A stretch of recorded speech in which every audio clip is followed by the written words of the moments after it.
آئیے ناظرین، آج ہم سمجھتے ہیں کہ وہ کون سی چیزیں ہیں جن سے انسان پر، مرد یا عورت پر غسل واجب ہو جاتا ہے۔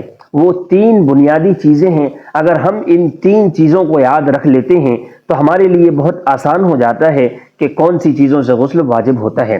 سب سے پہلی اور بنیادی چیز یہ ہے کہ اگر سوتے یا جاگتے میں آگے کی شرمگاہ سے منی نکلتی ہے جوش کے ساتھ، تو ایسی صورت میں غسل واجب ہو جاتا ہے۔ سب سے پہلے تو منی اور مزی دونوں میں فرق سمجھنا لازم اور ضروری ہے۔ اگر ہمیں یہ فرق سمجھ میں آ گیا تو ہمارے لیے بہت آسان ہو جائے گا کہ ہمیں غسل کرنا ہے یا نہیں۔ اس لیے کہ منی ایک ایسا گاڑھا مادہ ہوتا ہے جو آگے کی شرمگاہ سے نکلتا ہے اور اس کے نکلنے کے بعد جوش ٹھنڈا ہو جاتا ہے، اور مزی یہ تیل کی تلچھٹ کی طرح ایک پتلا مادہ ہوتا ہے جو آگے کی شرمگاہ سے نکلتا ہے۔ اس کے نکلنے کے بعد جوش ٹھنڈا نہیں ہوتا بلکہ اور زیادہ بڑھ جاتا ہے، اور منی کے نکلنے سے غسل واجب ہوتا ہے، مزی کے نکلنے سے غسل واجب نہیں ہوتا بلکہ صرف وضو ٹوٹتا ہے۔ اس فرق کو خاص طور پر ہمیں یاد رکھنا چاہیے، ہمارے لیے غسل واجب ہوا یا نہیں اسے سمجھنا بہت آسان ہو جائے گا۔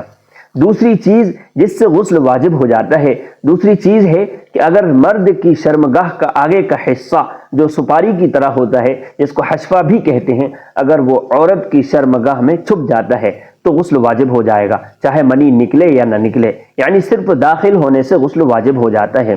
تیسری اور آخری چیز ہے کہ اگر عورت کو جو حیض آتا ہے وہ بند ہو گیا، ایک ہوتا ہے حیض، ایک ہوتا ہے نفاس، ہر مہینے جو خون آتا ہے اس کو حیض کہتے ہیں، اور ولادت کے بعد عورت کو جو خون آتا ہے کئی دنوں تک اس کو نفاس کہتے ہیں۔ تو اگر حیض اور نفاس بند ہو جاتا ہے تو بھی عورت پر غسل واجب ہو جاتا ہے۔ یہ موٹی موٹی تین چیزیں ہیں جن کو یاد رکھنے سے ہمیں پتہ چل جائے گا کہ کون کون سی چیزیں ہیں جن کی وجہ سے غسل واجب ہو جاتا ہے۔ اگر کسی شخص پر غسل واجب ہو گیا اور اس کو نہانے کی حاجت ہو گئی تو ایسی صورت میں وہ نہانے سے پہلے، پاک صاف ہونے سے پہلے نہ ہی تو قرآن پڑھ سکتا ہے، نہ ہی قرآن کو چھو سکتا ہے، نہ ہی نمازیں پڑھ سکتا ہے، البتہ کلمہ کلام، درود شریف اور ذکر و اذکار وغیرہ ضرور کر سکتا ہے۔ امید ہے کہ آپ کو باتیں سمجھ میں آئی ہوں گی۔ جزاکم اللہ خیرا و احسن الجزا۔